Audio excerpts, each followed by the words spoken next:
So Admiral Menon mentioned about corruption. 7 million cadres were removed out of 104 million cadres.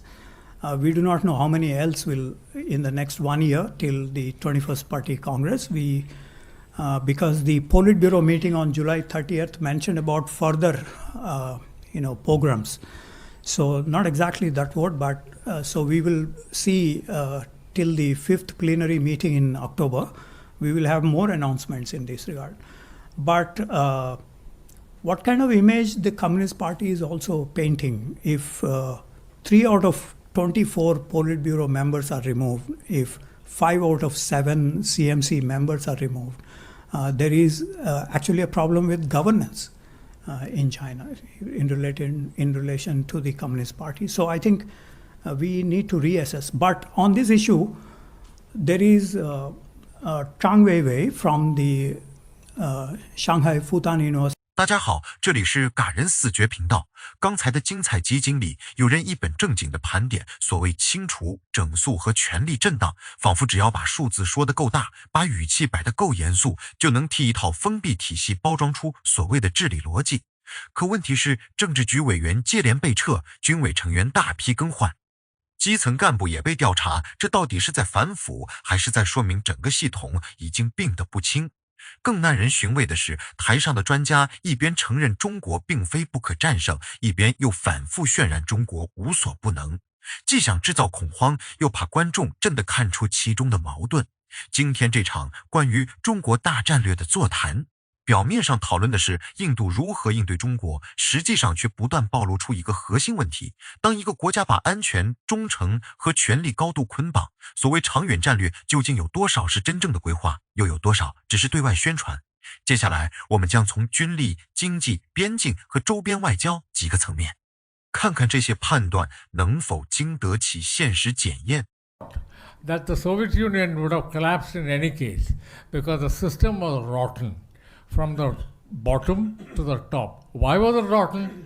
Because posts were filled at all levels, not based on professional competence, but on party loyalty. So these sackings,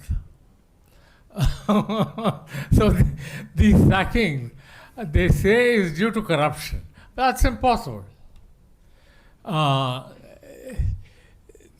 The world is moving along a technological drive, and people will do what they think is their profession demands.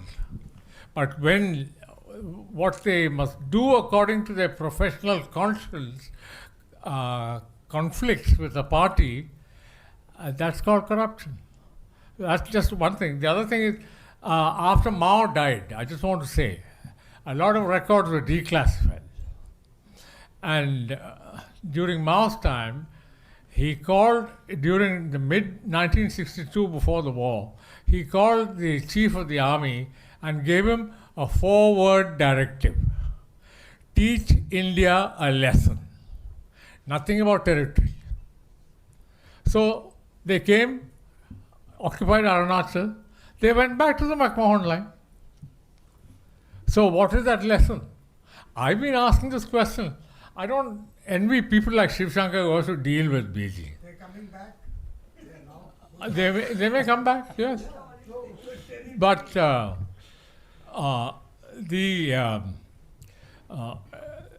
we have to live in peace with them.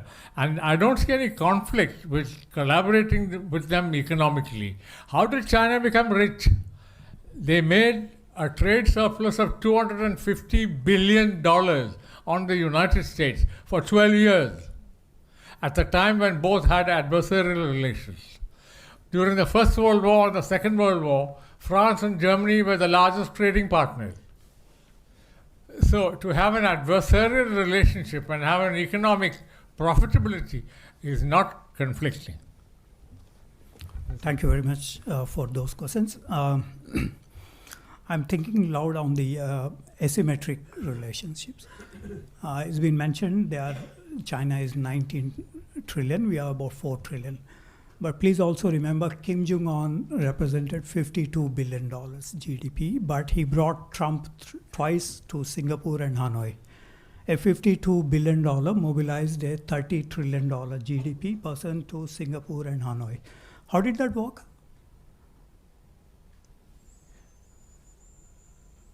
It's the leadership. I will just stop there on that asymmetric relations. Nehru's arrogance, was that the reason? Whatever be that, I think what is important is after 62, we had a freeze till 76. In 2020, after Galwan, we had a freeze till 2024. Enormous loss for China's image as well. You see how it works out. You can't live with another nation in Asia. This is soft power loss for China, right? Apart from other costs, the economic costs, the trade costs, the whatever other costs, the cost of reputation for China, it can't live amicably in Asia. That is the image, so there are so many other costs that may be. What are the cooperative areas with China? Somebody raised. We are actually cooperating in the NDB, New Development Bank of the BRICS. A lot of infrastructure projects are being on soft infrastructure, healthcare, education, other projects. We are cooperating with the Chinese in the BRICS. In fact, we are one of the major beneficiaries also of the New Development Bank of the BRICS infrastructure projects. We are cooperating on the green technologies. We are cooperating in agriculture, which has been mentioned by someone. We are cooperating in the biotechnology sphere. There are so many areas that we actually are doing in the BRICS. So it doesn't mean we are really competing in all the areas in multilateral. We are cooperating in the multipolarity debate. Whenever it comes up, even though it is at the global level, not at the Asian levels, we are cooperating on the multipolarity. I guess so. There are many areas we are on the Communist parties. Someone raised that issue. Admiral Menon mentioned about corruption. 7 million cadres were removed out of 104 million cadres. We do not know how many else will in the next 1 year till the 21st Party Congress. Because the Politburo meeting on July 30th mentioned about further, pogroms. So not exactly that word, but so we will see till the 5th plenary meeting in October. We will have more announcements in this regard. But what kind of image the Communist Party is also painting if 3 out of 24 Politburo members are removed, if 5 out of 7 CMC members are removed, there is actually a problem with governance in China in relation to the Communist Party. So I think we need to reassess. But on this issue, there is Zhang Weiwei from the Shanghai Fudan University.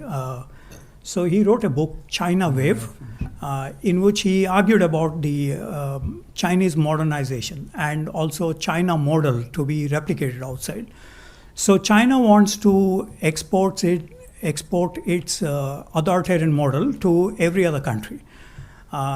So the state-owned enterprises where much of the aid is being disbursed in Africa, Latin America, or other countries. So this is the model that they want to push it to everybody else, China model. So he does a lot of programs on CCTV, and today, in fact, they are pushing the China model. This is where the competition with India will also come in. We have this Mumbai consensus, which is not fully articulated, but the Chinese suggest to the Beijing consensus. Non-interference, even though we see in Nepal, Bangladesh, in Pakistan, in Afghanistan, there is a lot of interference by the Chinese. You just ask the locals, they will inform how they are interfering in this. So there are a lot of myths being constructed in terms of the non-interference policy of the Beijing consensus that we need to look at more critically and see how this China model is actually problematic when compared to, say, an India model, even though there is no such model. I mean, India model would be microcredit, Gramina Bank kind of credits.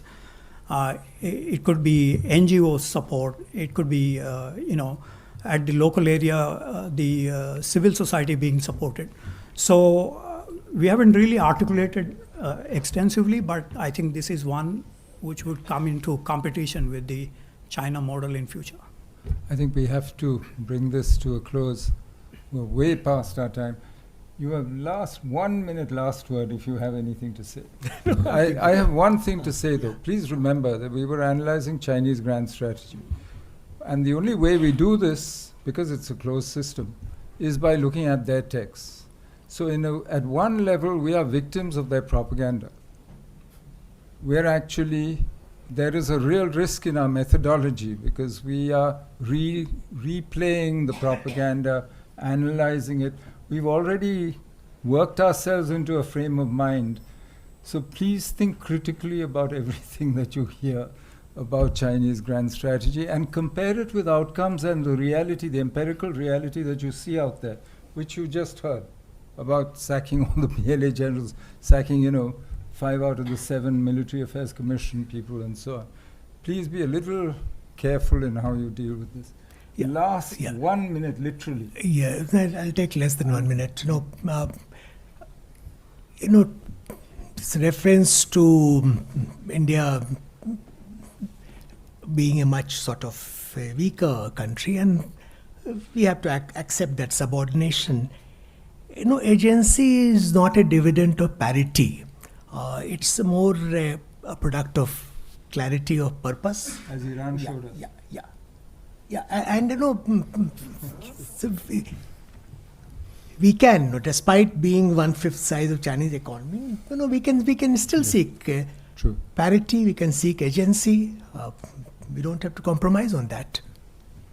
1 minute. I'll give you 2 bits of happy news of where the Chinese are not so clever.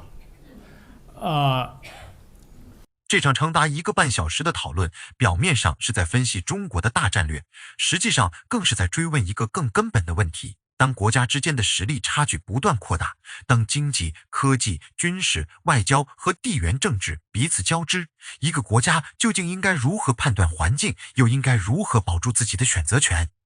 几位发言者虽然角度不同，但都指出了同一个现实。过去中印之间曾经存在某种脆弱的平衡，边境相对稳定，经济关系也逐步发展。然而，随着中国经济、科技和军事实力快速增长，这种平衡已经发生变化。印度面对的不再只是单一方向上的边境摩擦，而是一套覆盖陆地边境、印度洋周边国家、供应链、关键技术、金融体系以及国际规则的综合性压力。这也提醒我们，大战略从来不只是军队如何部署、武器如何更新，真正的大战略是把一个国家能够调动的所有力量放进同一张地图里观察。经济能不能持续增长，产业能不能自主发展，关键技术能不能掌握，外交能不能形成空间，社会能不能保持稳定，人民是否相信国家的方向，这些因素共同决定了一个国家在危机面前有没有筹码。讨论中反复出现的一个关键词就是非对称，并不只是经济规模有多大，军舰有多少，导弹射程有多远，更包括双方看待时间、风险和竞争的方式是否相同。当一方习惯用几十年的周期进行布局，另一方却被短期事件牵着走，那么即使双方没有立刻爆发冲突，战略主动权也可能在不知不觉中发生转移。因此，最危险的并不是某一次具体事件，而是一个国家在连续的局部压力中逐渐失去判断力。边境上的对峙可能牵制海上的行动，贸易上的依赖可能限制产业政策，对外部伙伴的依赖可能让自身在关键时刻失去回旋余地。每一个问题单独看也许都可以被解释为偶然，但当他们长期叠加，就会形成一种结构性的困境。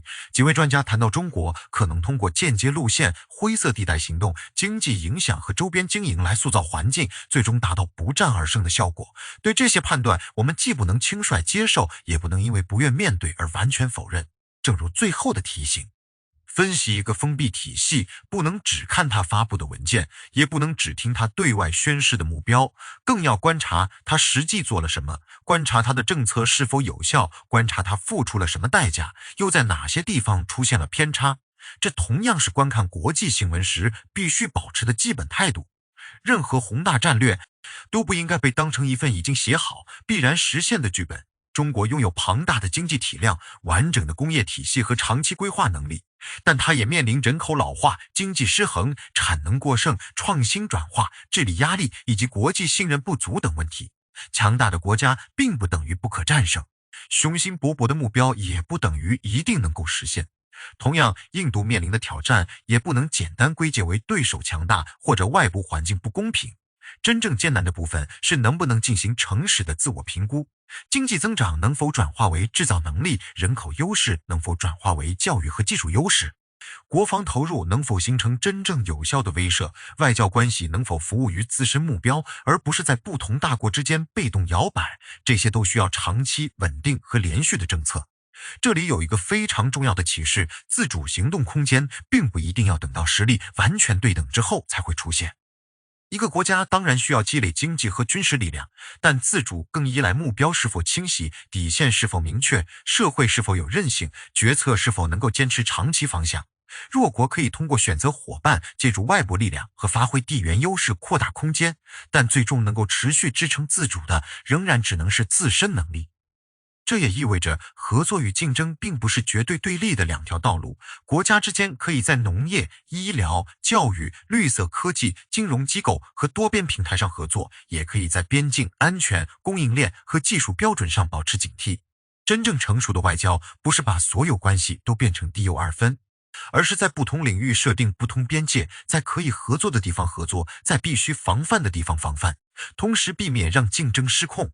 对于普通观众来说，这场讨论最值得记住的，并不是某一个惊人的数字，也不是某一句带有情绪的判断，而是看待国际局势的方法。面对任何关于崛起、衰落、威胁或胜负的叙事，都应该多问几句：证据在哪里？时间线是否完整？结论能不能被现实验证？发言者有没有把复杂问题过度简化？只有把宣传、推测和事实区分开来，我们才不会被情绪带着走。未来的世界很可能不会走向一个简单的单极或两极格局，而会在竞争、合作、冲突与妥协之间不断调整。中印关系也不会只由边境一条线决定，它还会受到美国政策、俄罗斯走向、南亚局势、印度洋安全、全球供应链和技术革命的共同影响。真正决定结果的，或许不是谁在一场演讲中声音更大，而是谁能够看得更远，准备得更充分，并且在压力之下依然保持清醒。所以这期内容留给我们的最后一个问题是，面对不断扩大的实力差距，一个国家应该优先追求快速对抗，还是先稳住经济与社会基础？在合作与防范之间，边界应该如何划定？对于中国大战略的判断，我们又该如何区分真实能力、政策意图和宣传叙事？欢迎大家在评论区留下你的看法，也欢迎点赞订阅，继续观看更多精彩视频。